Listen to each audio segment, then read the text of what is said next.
جس طرح رسول اللہ صلی اللہ علیہ وسلم نے مسجد نبی کی تعمیر کا اہتمام فرما کر باہمی اجتماع اور میل و محبت کے ایک مرکز کو وجود بخشا، اسی طرح آپ صلی اللہ علیہ وسلم نے تاریخ انسانی کا ایک اور نہایت تابناک کارنامہ انجام دیا، جسے مہاجرین و انصار کے درمیان مواخات اور بھائی چارے کے عمل کا نام دیا جاتا ہے۔ ابن قیم رحمۃ اللہ علیہ لکھتے ہیں، مہاجرین وہ تھے جو مکہ سے آئے تھے، اور انصار وہ تھے جو وہیں کے رہنے والے تھے، یعنی مدینے کے ہی رہنے والے تھے۔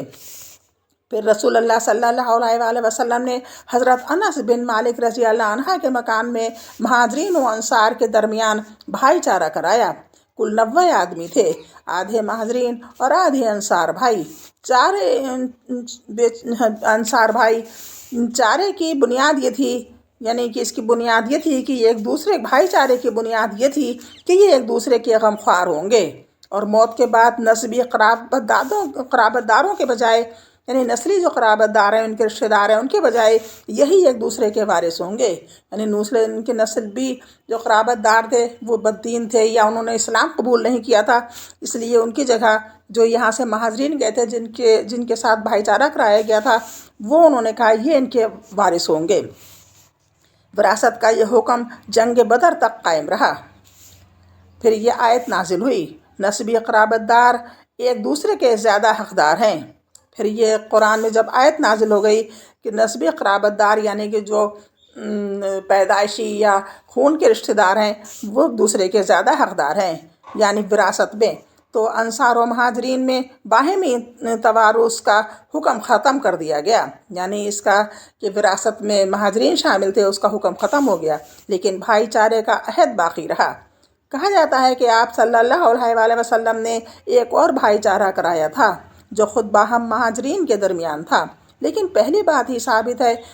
یوں بھی مہاجرین اپنی باہمی اسلامی اخوت و وطنی اخوت اور رشتہ دار قرابت داری کی اخوت کی بنا پر آپس میں اب مزید کسی بھائی چارے کے محتاج نہ تھے، جبکہ مہاجرین اور انصار کا معاملہ اس سے مختلف تھا، یعنی جو وہاں سے مہاجرین آئے تھے مکہ سے وہ تو ویسے ہی ایک دوسرے کے ساتھ محبت سے اور مہربانی سے ملتے تھے، ان میں رشتہ داری بھی تھی ان لوگوں میں آپس میں، تو ان کا اتنا بڑا معاملہ نہیں تھا جتنا کہ انصار سے تھا، کیونکہ انصار وہیں کے رہنے والے تھے اور مہاجرین جو تھے وہ مکہ سے آئے تھے، اس لیے ان لوگوں کا معاملہ زیادہ بڑا تھا۔ ان لوگوں میں بھائی چارگی کا جو قائم کیا گیا یہ اتنا اچھا رشتہ بنایا گیا تھا محمد صلی اللہ علیہ وسلم کے وجہ سے بنا، تو وہ بہت ہی اچھا تھا۔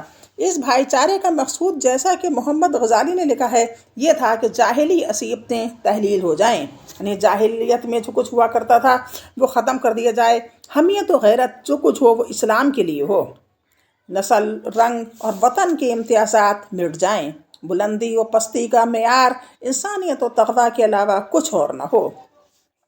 رسول اللہ صلی اللہ علیہ وسلم نے اس بھائی چارے کو محض کھوکھلے الفاظ کا جامہ نہیں پہنایا تھا، بلکہ اسے ایک ایسا نافذ عمل عہد و پیمان قرار دیا تھا جو خون اور مال سے مربوط تھا۔ یہ خالی خولی اسلامی اور مبارکباد نہ تھی، یہ خالی خولی سلامی اور مبارکباد نہ تھی کہ زبان پر روانی کے ساتھ جاری ہے، مگر نتیجہ کچھ نہ ہو بلکہ اس بھائی چارے کے ساتھ ایثار و غمخواری اور موانست کے جذبات بھی مخلوط تھے، اور اسی لیے اس نے اس نئے معاشرے کو بڑے نادر اور تابناک کارناموں سے پر کر دیا تھا۔ چنانچہ صحیح بخاری میں لکھا ہے کہ مہاجرین جب مدینہ تشریف لائے تو رسول اللہ صلی اللہ علیہ وسلم نے حضرت عبد الرحمن بن عوف رضی اللہ عنہ اور سعد بن ربیع کے درمیان بھائی چارہ کرا دیا۔ اس کے بعد حضرت سعد نے حضرت عبد الرحمن سے کہا، انصار میں سب سے زیادہ مالدار ہوں، آپ میرا مال 2 حصوں میں بانٹ کر آدھا لے لیں، اور میری 2 بیویاں ہیں، آپ دیکھ لیں جو زیادہ پسند ہو مجھے بتا دیں، میں اسے طلاق دے دوں اور عدت گزرنے کے بعد آپ اس سے شادی کر لیں۔ حضرت عبد الرحمن رضی اللہ عنہ نے کہا، اللہ آپ کے اہل اور مال میں برکت دے، آپ لوگوں کا بازار کہاں ہے؟ لوگوں نے انہیں بنو قینقاع کا بازار بتلا دیا۔ وہ واپس آئے تو ان کے پاس کچھ فاضل کچھ فاصل پنیر اور گھی تھا۔ اس کے بعد وہ روزانہ جاتے رہے۔ پھر ایک دن آئے تو ان پر زردی کا اثر تھا۔ نبی صلی اللہ علیہ وآلہ وسلم نے دریافت فرمایا، یہ کیا ہے؟ انہوں نے کہا، میں نے شادی کی ہے۔ آپ صلی اللہ علیہ وآلہ وسلم نے فرمایا، عورت کو مہر کتنا دیا ہے؟ بولے، ایک نواتہ یعنی گٹھلی کے وزن، گٹھلی کے برابر یعنی کوئی 1.25 تولہ سونا۔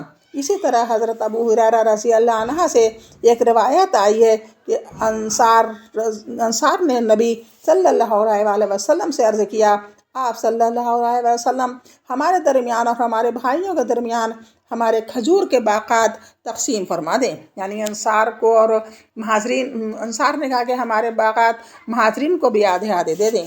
آپ صلی اللہ علیہ وآلہ وسلم نے فرمایا، نہیں۔ انصار نے کہا، تب آپ لوگ یعنی مہاجرین ہمارا کام کر دیا کریں اور ہم پھل میں آپ لوگوں کو شریک رکھیں گے۔ جب محمد صلی اللہ علیہ وسلم نے یہ بات نہیں مانی کہ ان کے باغات میں ان کا حصہ کر دیا جائے، تو انہوں نے کہا کہ یہ ہمارے مہاجرین جو ہیں وہ ہمارے باغوں میں کام کریں اور ہم پھلوں میں ان کو شریک کریں گے۔ انہوں نے کہا، ٹھیک ہے۔ ہم نے بات سنی اور مانی۔ اس سے اندازہ کیا جا سکتا ہے کہ انصار نے کس طرح بڑھ چڑھ کر اپنے مہاجر بھائیوں کا اعزاز و اکرام کیا تھا اور کس قدر محبت و خلوص، ایثار اور قربانی سے کام لیا تھا، اور مہاجرین ان کی اس کرم و نوازش کی کتنی قدر کرتے تھے۔ چنانچہ انہوں نے اس کا کوئی غلط فائدہ نہیں اٹھایا، بلکہ ان سے صرف اتنا ہی حاصل کیا جس سے وہ اپنی ٹوٹی ہوئی معیشت کی کمر سیدھی کر سکتے تھے۔ اور حق یہ ہے کہ یہ بھائی چارہ ایک نادر حکمت، حکیمانہ سیاست اور مسلمانوں کی درپیش بہت سارے مسائل کا ایک بہترین حل تھا۔ آج بس اتنا ہی، انشاءاللہ کل پھر ملاقات ہوگی۔ اللہ حافظ، السلام علیکم۔